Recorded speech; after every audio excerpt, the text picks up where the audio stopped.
Эрхэм байнгын онорны дарга, эрхэм улсын хурлын гишүүдээ хуралдаанд оролцож байгаа та бүхэндээ энэ өдрийн мэндийг хүргье. Өнөөдрийн хуралдаанаар хэлэлцэж байгаа санхүүгийн эрхлэгчийн эрхийг хамгаалах тухай хуулийн төсөл нь Монгол улсын санхүүгийн зах зээлийн цаашдын хөгжил, санхүүгийн үйлчилгээний хүртээмж, иргэдийн эрх ашигыг хамгаалах тогтолцоонд чухал ач холбогдолтой хуулийн төсөл юм а. Сүүлийн жилүүдэд манай улсын санхүүгийн зах зээл өргөжин тэлж банк ус санхүүгийн байгууллага, даатгал, үнэт цаас, төлбөрийн үйлчилгээ, финтек болон цахим санхүүгийн үйлчилгээний хэрэглээ эрчимтэй нэмэгдэж байна. Иргэд өрх жижиг дунд бизнес эрхлэгчдэд өдөр тутамдаа олон төрлийн санхүүгийн бүтээгдэхүүн үйлчилгээ авч санхүүгийн гэрээ хилцэлд оролцож байна. Гэвч санхүүгийн бүтээгдэхүүн үйлчилгээний төрөл нэмэгдэж нөхцөл нь илүү нарийн төвөгтэй болохын хэрээр хэрэглэгчдийн мэдээлэл авах, ойлгох, харьцуулан сонгох, эрсдлээ үнэлэх боломж бодит амьдрал дээр хангалттай биш байна. Санхүүгийн байгууллага мэргэжлийн давуу байдалтай, харин хэрэглэгч мэдээллийн болон хилцээрийн хувьд сул байр суурьтай оролцдог онцлог энэ салбар түгээмэл байдаг. Үүний улмаас зээлийн бодит өртөг, хүү, шимтгэл, хураамж, гэрээний нэмэлт нөхцөл, хугацаа хэтрүүлсний хариуцлага, эргэн төлөлтийн дарамт, санхүүгийн бүтээгдэхүүний эрсдлийн талаар хэрэглэгч бүрэн ойлголтгүй шийдвэр гаргах нөхцөл үүсдэг. Ийм нөхцөлд хэрэглэгчийн эрхийг хамгаалах асуудлыг зөвхөн тухайн иргэний хувийн асуудал гэж үзэж болохгүй. Энэ санхүүгийн зах зээлд итгэх олон нийтийн итгэл, шударга өрсөлдөөн, өрхийн санхүүгийн тогтвортой байдал, цаашлаад эдийн засгийн тогтвортой өсөлттэй шууд холбоотой бодлогын асуудал.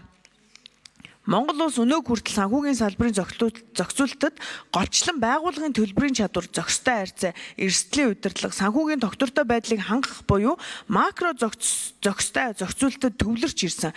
Энэ чиглэл цаашид зайлшгүй чухал хэвээр байна. Гэхдээ санхүүгийн зах зээлийн хөгжил шин шатанд шилжиж байгаа өнөө үед зөвхөн байгууллагын санхүүгийн үзүүлэлтээр хязгаарлагдахгүй, тухайн байгууллага хэрэглэгчтэй хэрхэн харилцаж байгаа, бүтээгдэхүүнээ хэрхэн санал болгож байгаа, мэдээллээ хэрхэн ил тод хүргэж байгаа, гэрээний нөхцөл нь шударга эсэх, гомдол маргааныг хэрхэн шийдвэрлэж байгаа зэрэг асуудлыг тусгаалan зохицуулах шаардлага бий болсон. Өөрөөр хэлбэл санхүүгийн салбарт зах зээлийн зан төлөвийн зохицуулалт, хэрэглэгчийн эрхийг хамгаалах бие даасан тогтолцоотой эрх зүйн орчин бүрдүүлэх цаг болсон байна. Энэхүү хуулийн төсөл нь дээр хэрэгцээ шаардлагад үндэслэн дараах 4-5 үндсэн агуулгыг тусгаж байна. Нэгдүгээрт, санхүүгийн үйлчилгээ үзүүлэгчээс хэрэглэгчтэй харилцахдаа баримтлах нийтлэг зарчим үүргийг тодорхой болгож байна. Санхүүгийн бүтээгдэхүүн, үйлчилгээний нөхцөл, үн, хүү, шимтгэл, хураамж, эрсдэл, хэрэглэгчийн хүлээх үүрэг, хариуцлагыг хэрэглэгчдэд ойлгомжтой бүрэн төөрөгдүүлэхгүй хэлбэрээр мэдээлэх нь энэ хуулийн үндсэн зарчмын нэг юм. Хоёрдугаарт, хэрэглэгчийг мэдээлэлтэй шийдвэр гаргах боломжоор хангах зохицуултыг тусгаж байна. Санхүүгийн гэрээ байгуулахаас өмнө гэрээний гол нөхцөлийг танилцуулах, хэрэглэгчийн эрх үүргийг ойлгомжтой тайлбарлах, хэд нэг талд давуу байдал олгосон, хэрэглэгчийн эрхийг үндэслэлгүй хязгаарласан шударга бус нөхцөлийг хязгаарлах асуудал энэ хүрээнд хамаарна. Гуравдугаарт, санхүүгийн хэрэглэгчийн гомдол маргааныг шуурхай, хүртээмжтэй, зардал багатай, мэрэгсэн байдлаар шийдвэрлэх тогтолцоог бүрдүүлэхээр тусгаж байна. Иргэн бүр бага дүнтэй эсвэл өдөр тутмын санхүүгийн маргаанаар шууд шүүхэд хандах нь цаг хугацаа, зардал, мэдлэг мэдээллийн хувьд хүндрэлтэй байдаг.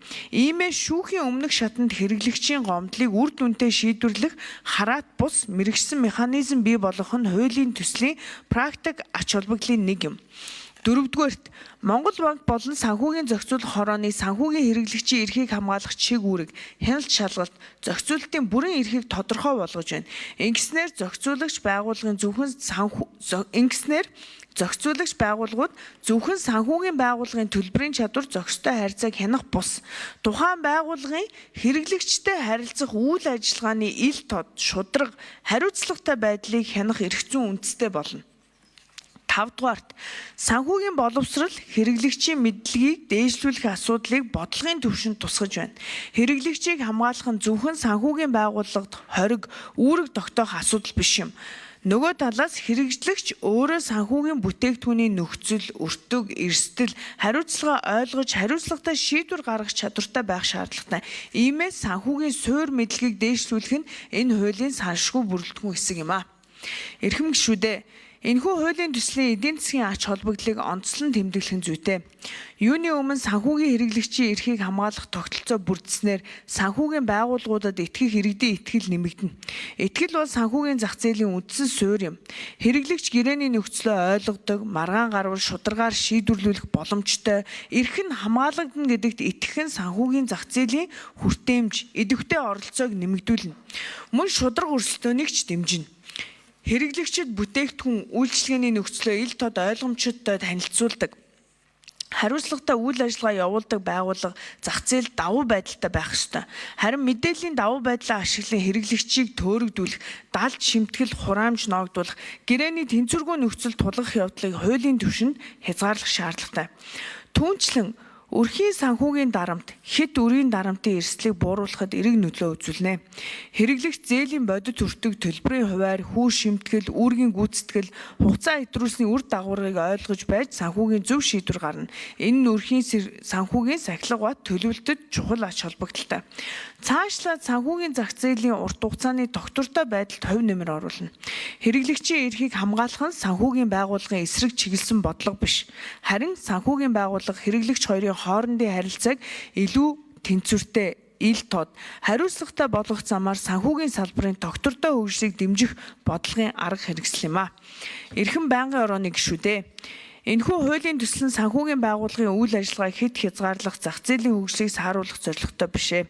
Харин санхүүгийн үйлчилгээ үзүүлэгч болон хэрэглэгчийн хоорондын харилцаанд шударга, ил тод, ойлгомжтой, хариуцлагатай стандарт тогтоох зорилготой. Олон улсын сайн туршлагаас харахад санхүүгийн зах зээл хөгжихийн хэрээр хэрэглэгчийн эрхийг хамгаалах бие даасан эрх зүйн орчин зайлшгүй шаардлагатай болдог.